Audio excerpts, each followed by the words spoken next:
Welcome everybody to this edition of Attention Talk Video. I'm your host, ADHD and attention coach Jeff Copper. We're here today with Brett Thornhill with a fantastic insight and context for those out there in the ADHD world. Brett, welcome to the show. Thanks very much, Jeff. I appreciate you having me. You know, you're a very creative and clever guy, which is the cool part about working in the ADHD community, because there's a lot of people out there that are real clever and creative. And you came up with this concept, meds, not medication, but the other meds. Can you just kind of walk us through what that is, and then we'll talk about the components? Yeah, absolutely. So, you know, for a variety of reasons, sometimes personal reasons, people choose not to treat their ADHD with medication. Sometimes medication doesn't work. It tends to be not effective on roughly about 20% of the population. There may be adverse side effects, whatever. So I kind of started thinking about, okay, so other strategies for teaching, other strategies for managing ADHD, what could they include? And the more I thought about them, the more I thought, okay, so there's another kind of meds here.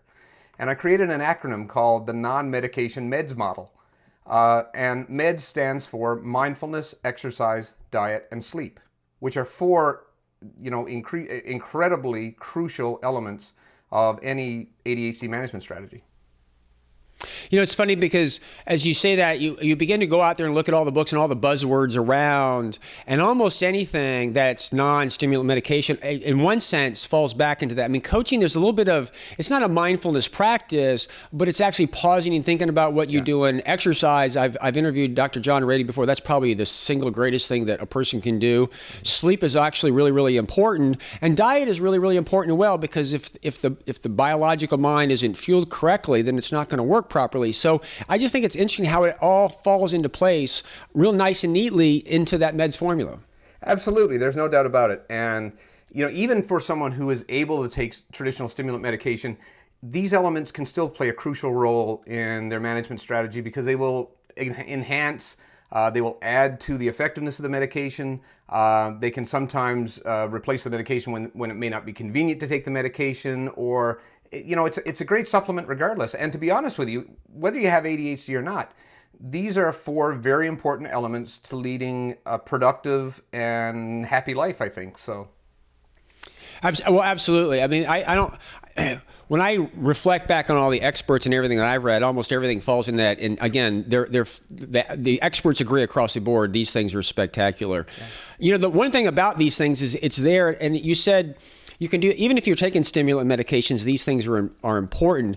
And it's interesting to me because those that are on, they kind of work together a little bit, because stimulants, as I've described people, they don't tell you what to pay attention to, and they don't get you organized. They enable you to sustain focus longer on something that you would struggle with.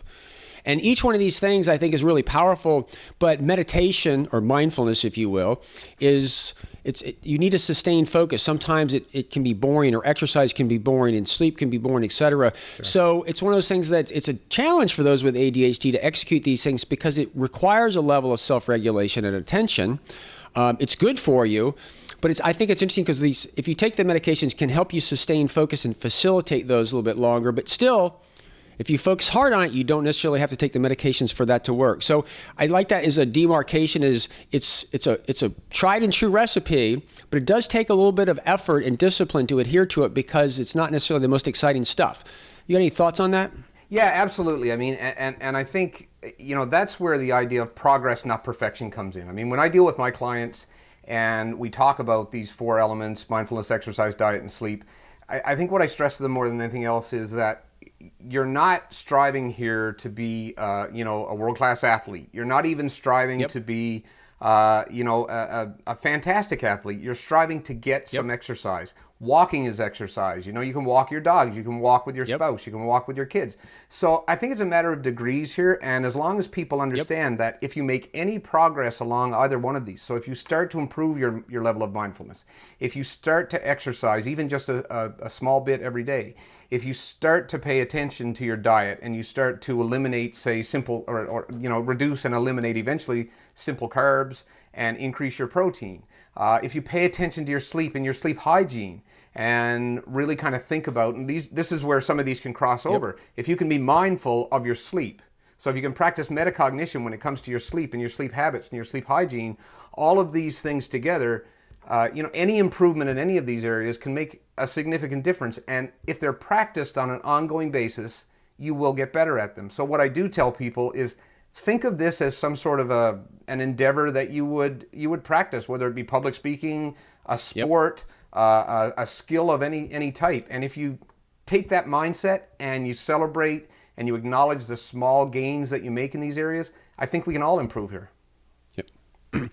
Brent, you put that so very well and so articulately in the way that you use your creativity to kind of boil it all down to this really simple formula, which I really think the whole purpose of this is to share this with the world. You had come up with it. It's a great idea, and it's a great context to kind of put anything in. So with that, I can't tell you how much I appreciate you coming on the show.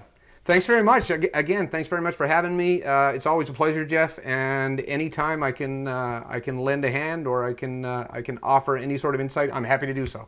It's always great to talk to you. Certainly appreciate everyone out there. If you please subscribe to our channel by hitting the button below. Weekly, we release tips like this one on Attention Talk Video. Also, please make comments. We learn a lot, and we're very inspired on our content with that. So with that, hope you enjoyed this edition. Take care.